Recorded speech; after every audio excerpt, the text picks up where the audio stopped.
Film ini berasal dari Norwegia, genre horor berjudul Cadaver yang artinya mayat. Sudah pasti film ini berhubungan dengan mayat, tapi bukan mayat hidup alias zombie, lebih seram dari itu. Jauh mengerikan dari apa yang dibayangkan. Seandainya jika kalian dihadapkan pada situasi di mana sudah tidak ada lagi makanan di dunia ini, apa yang akan kalian lakukan? Oke, film ini mengisahkan tentang bencana nuklir yang membuat semua orang sulit untuk melanjutkan hidup. Tidak ada lagi air bersih dan makanan, hingga harus mati perlahan karena kelaparan. Lalu bagaimana cara mereka bertahan hidup? Nah, film ini diawali dengan gambaran yang super creepy, di mana terdapat sebuah lukisan kepala domba di atas piring, seperti yang baru dipenggal lalu disimpan di atas meja makan. Lukisan domba melambangkan simbol dari keadaan manusia saat itu, di mana nantinya akan menjadi jawaban di balik misteri lukisannya. Lalu scene berganti di mana ada anak kecil berlarian dari lorong ke lorong gedung, memperlihatkan megahnya tempat tersebut, hingga mereka menuju ke sebuah area yang penuh dengan tumpukan baju. Kemudian cerita pun dimulai. Awan kelam, kabut menyelimuti kota sepanjang hari, seolah tidak ada lagi celah untuk cahaya matahari bersinar. Di sana ada keluarga kecil yang sedang berjalan menuju rumahnya. Leo berperan sebagai ibu muda yang asalnya berprofesi sebagai seniman teater. Ada seorang ayah bernama Jacob dan anaknya Alice. Saat Alice berlari menaiki tangga dan akan membukakan pintu, dia tiba-tiba terhenti ketika mendengar sesuatu. Inilah suaranya. Perlahan Alice menghampiri asal suara itu. Lalu di tengah langkahnya, dia menemukan sebuah boneka kelinci yang kotor kemudian memungutnya. Alice masih penasaran dengan suara di balik pintu itu. Nyaris membukakannya, tiba-tiba Jacob menghentikan langkah Alice. Disusul ibunya Leo, saat dibukakan pintu itu, mereka kaget. Ternyata ada seorang yang sedang gantung diri di rumah tersebut. Jacob menutup mata Alice agar tidak melihat kejadian mengerikan itu. Cerita mulai memasuki babak di mana kita dibawa kepada sebuah keadaan yang pahit. Menjadi gambaran saat tidak ada lagi harapan dan alasan untuk melanjutkan hidup. Pilihannya hanya dua, mati kelaparan atau bunuh diri. Sebenarnya dua-duanya ujung-ujungnya mati juga. Aduh gimana ini? Aku jadi bingung. Bencana nuklir, agresi militer, konflik nuklir, hingga perang nuklir selalu membayangi sisa hidup mereka. Leo, Jacob, dan Alice berusaha memperjuangkan hidup mereka, mencari cara agar bisa bertahan di saat orang lain memilih untuk mengakhiri hidupnya. Leo selalu dihantui mimpi buruk karena saking takutnya kehilangan Alice. Rasa cintanya menjadi alasan Leo untuk terus bertahan hidup demi Alice, tapi tidak dengan Jacob. Dia mulai ingin menyerah dan ragu bisa bertahan lebih lama lagi. Hingga di suatu pagi ada seseorang yang menyebarkan pamflet, menyebarkan selembaran, menyerukan kepada penduduk sekitar agar bangkit dan hilangkan ketakutan dengan menonton pertunjukan eksklusif Matthias Vinterberg. Antusias Leo bertambah saat mendengar pria itu akan menjamu makanan enak. Leo memutuskan membeli 3 tiket untuk datang ke sana. Namun Jacob tidak yakin di saat kondisi seperti ini ada orang yang rela membagikan makanan. Bagi Jacob, semua tidak masuk akal. Leo mencoba meyakinkan Jacob bahwa semua akan baik-baik saja. Leo selalu menegaskan Jacob supaya terus berusaha. Jika mereka diam, maka Alice akan mati kelaparan. Akhirnya Jacob luluh dan mau pergi ke pertunjukan itu. Tibalah mereka di gerbang utama. Saat mengantri untuk menyerahkan tiket, penjaga tiket tidak mengizinkan anak kecil masuk ke dalam hotel. Leo sempat memohon agar Alice bisa masuk. Tidak lama datanglah seorang laki-laki. Dia adalah Matthias, sang pemilik hotel, sekaligus dalang di balik pertunjukan itu. Berkat dia, akhirnya Alice bisa masuk ke dalam. Pertama kali masuk ke dalam ruangan, langsung ditakjubkan tempat mewah, penuh dengan makanan mewah. Pelayan berdatangan membawa makanan dan menghidangkannya di depan mereka. Leo, Jacob, dan Alice nampak sangat bahagia melihat daging lezat di hadapan mereka. Tanpa pikir panjang, daging steak langsung disantap sangat lahap. Mereka lalu berkenalan dengan satu anggota keluarga yang bernama Lars, Catherine, dan anak gadisnya, Susan. Musik berhenti, lalu terdengar langkah kaki di atas panggung teater. Ternyata dia adalah Matias, sang pemilik hotel. Menatap lurus ke arah penonton kemudian bertanya, apa yang membedakan kita dari hewan? Cinta? Kesedihan? Harapan? Penderitaan? Ekspektasi? Kita hanya tahu satu hal, bertahan hidup tidaklah cukup. Kita perlu rasa. Para hadirin, selamat datang di teater. Lalu Matias menjelaskan lebih dalam lagi tentang apa yang akan orang-orang saksikan di pertunjukannya. Dia berkata bahwa semua pertunjukan tidak dilakukan di atas panggung, tidak ada auditorium, barisan kursi penonton, dan tidak ada jeda. Melainkan semua area hotel yang akan menjadi pentas panggungnya. Dan Matias menegaskan bahwa semua yang terjadi hanyalah sandiwara. Lalu para pelayan datang membawa topeng berwarna emas yang akan menjadi aturan dari permainannya. Para penonton diwajibkan untuk memakai topeng agar bisa membedakan antara aktor dan penonton. Dilarang melepaskan topeng selama pentas berlangsung. Akhir kalimat dari Matias, lupakan dunia luar dan nikmatilah pengalaman unik malam ini. Lalu pertunjukan pun dimulai. Awal pertunjukan, datanglah seorang perempuan bernama Rachel. Tiba-tiba datang menghampiri seorang pria di antara deretan meja penonton bernama Matias. Rachel memarahi Matias karena sedang mabuk. Percekcokan pun terjadi hingga akhirnya mereka berdua pergi ke dalam hotel. Semua para penonton bergegas pergi dan mulai memakai topengnya.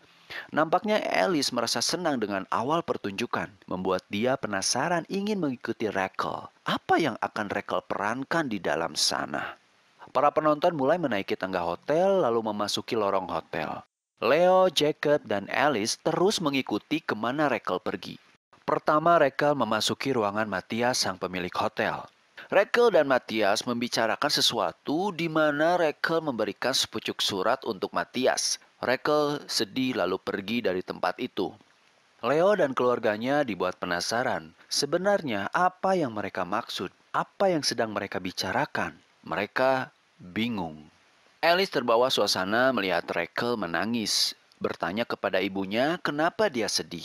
Leo mengajak Alice untuk mengikuti Rachel agar bisa mengetahui kelanjutan ceritanya. Mereka lanjut menelusuri lorong hotel, mengikuti kemana Rachel pergi. Tiba-tiba ada seorang perempuan bergaun merah, berlari histeris sambil berteriak menabrak Jacob. Leo dan Jacob kaget, heran dan bertanya-tanya, apakah perempuan itu aktor atau penonton? Alice mulai merasa tidak nyaman dan ketakutan. Leo menenangkan Alice bahwa semua ini hanya sandiwara. Jacob khawatir dan menawarkan Alice untuk pulang. Namun Alice menolak dan ingin melanjutkan menonton pertunjukannya. Akhirnya mereka sepakat untuk mengikuti Rachel ke kamar 405. Perasaan Leo mulai gelisah. Berpikir keras agar dapat membaca situasi di sana. Di tengah perjalanan, Jacob nampak heran. Melihat semua area hotel tidak ada satupun orang. Para penonton yang lain tiba-tiba menghilang. Leo menganggap penonton yang lain sedang mengikuti aktornya, sama seperti dirinya yang sedang mengikuti Rachel. Leo mengajak Jacob untuk segera bergerak mengikuti Rachel. Ternyata Alice sudah duluan berlari mengikuti Rachel. Leo dan Jacob panik, langsung menyusul Alice. Tibalah Alice di sebuah lorong yang gelap. Jacob berteriak mengingatkan Alice untuk berhenti karena memasuki lantai yang salah. Tapi Alice terus masuk ke lorong gelap. Leo dan Jacob terus mengejar Alice hingga mereka lihat Alice di sudut ruangan gelap. Jacob memarahi Alice karena tidak mau mendengar dia. Namun Alice beralasan bahwa Rachel pergi ke tempat yang berbeda. Leo menenangkan Jacob untuk tetap tenang. Jangan sampai rasa cemas membuat Alice takut. Leo terus saja menenangkan Jacob, tapi lupa bahwa Alice sudah berjalan melangkah jauh dari mereka. Menyadari Alice telah hilang, mereka mulai panik, langsung mencarinya. Tiba-tiba terdengar suara jeritan Alice di salah satu kamar yang pintunya masih tertutup rapat. Jacob membuka paksa hingga akhirnya pintu terbuka. Di dalam kamar sangat gelap. Saat Leo menyalakan lampu, terlihat kamar sangat kotor dan mengerikan. Mereka berdua terus mencari Alice hingga ke sebuah lorong di mana dia bertemu dengan Catherine. Leo langsung menghampiri Catherine dan menanyakan keberadaan Alice. Ternyata Catherine pun bernasib sama. Dia juga kehilangan anaknya Susan. Suasana mulai terasa tegang. Mereka akhirnya mengusulkan untuk mencari ke kamar Rachel di lantai 405.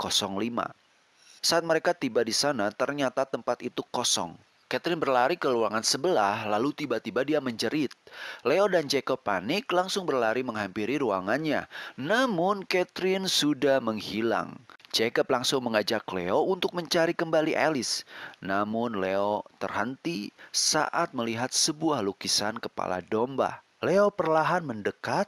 Dia memperhatikan ada keanehan dari lukisannya. Lukisan kepala domba menarik perhatian Leo, terutama di bagian matanya.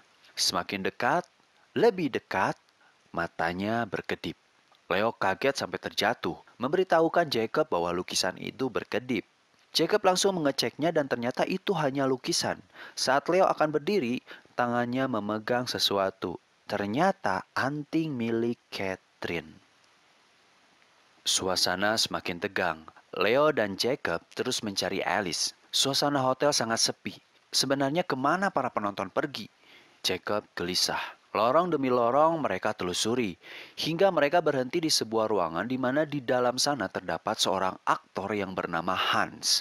Mereka masuk ke kamar Hans dan menanyakan tentang Alice. Hans tiba-tiba bersikap aneh, mengeluarkan pisau cukur lalu menggorok lehernya sendiri. Leo dan Jacob panik langsung meninggalkan kamar itu. Leo semakin histeris. Jacob menenangkan Leo agar tetap fokus mencari Alice. Tiba-tiba Rachel datang di salah satu ruangan, berjalan ke lorong melewati Leo dan Jacob. Rachel lalu menengok ke ruangan Hans dan menyuruhnya untuk berhenti berakting agar segera pergi mengikutinya ke ruang dansa. Leo dan Jacob dibuat bingung. Apakah ini akting atau nyata? Mereka segera ikuti Rachel. Di tengah perjalanan, Leo melihat boneka Alice tergeletak di depan pintu kamar hotel. Leo memungutnya lalu terkejut karena di baju boneka terdapat noda darah. Mereka berpikir mungkin itu darah Alice. Kekhawatiran makin menghantui mereka. Kemungkinan ruangan itu sebagai petunjuk di mana Alice berada. Saat Leo dan Jacob melihat suasana di sana, tiba-tiba muncul seorang laki-laki berkulit hitam yang mereka temui di awal masuk ke dalam hotel, yang merupakan suami dari Catherine. Lars terlihat sangat cemas dan ketakutan. Ternyata dia lagi mencari Catherine dan anaknya Susan. Tiba-tiba Lars bersujud memohon untuk membantu mencari istri dan anaknya. Terlihat dari mata Lars ada gelagat yang aneh, di mana dia tiba-tiba menunjukkan sebuah kantong darah dan memberikan kepada Jacob. Jacob langsung memeriksanya dan menyuruh Leo untuk memberikan boneka Alice dan mengecek noda darah yang ada di boneka Alice. Ternyata itu bukan darah, namun darah palsu yang terbuat dari gula. Leo senang mendengarnya, beranggapan mungkin ini bagian dari sandiwara. Mereka mencoba mencari jawaban kenapa Alice, Catherine, dan Susan menghilang. Petunjuk yang diyakini Jacob adalah ketika Rachel menyuruhnya datang ke tempat dansa. Mereka bertiga langsung bergegas ke sana. Lalu melihat ke bawah ruangan, ada sekelompok orang berbaju hitam yang sedang berkumpul mengadakan sebuah ritual yang dipimpin oleh Matias. Di sana Matias berseru untuk tetap bersatu menjadi keluarga utuh dan harus dapatkan mereka semua. Melihat itu, Leo kembali ragu apakah ini benar-benar sandiwara atau nyata. Lars meyakinkan Leo bahwa semua hanya sandiwara dan mengajaknya untuk mengikuti sekelompok orang yang berbaju putih. Tanpa pikir panjang, Leo dan Jacob menuruti perkataan Lars untuk mengikutinya. Mereka terus berjalan menuruni tangga menuju ruangan bawah tanah. Saat sampai di sana, mereka melihat sesuatu yang terbakar. Lars berusaha mengeluarkan benda yang terbakar dari kotak pembakaran. Dan ternyata itu tumpukan baju-baju manusia. Melihat itu, Jacob makin bingung. Tempat itu makin tidak beres. Dia meyakini bahwa ini semua bukan sandiwara. Leo menenangkan Jacob untuk kembali fokus mencari Alice. Namun Jacob marah dan menyalahkan semuanya itu gara-gara Leo. Tiba-tiba seorang laki-laki mencekik Jacob dari belakang, menodongkan pisau ke leher Jacob. Ternyata dia adalah Hans yang tadi telah menggorok lehernya. Leo kaget dan meminta pertolongan kepada Lars. Namun, Lars malah pergi begitu saja. Jacob mencoba melawan dan berhasil menyingkirkan pisau dari lehernya. Kemudian menyuruh Leo lari. Leo pun berlari ke dalam kotak pembakaran dan berhasil kabur. Hans terus mengejarnya. Leo masuk ke dalam ruangan dan mengunci pintunya. Namun, si Hans berhasil masuk.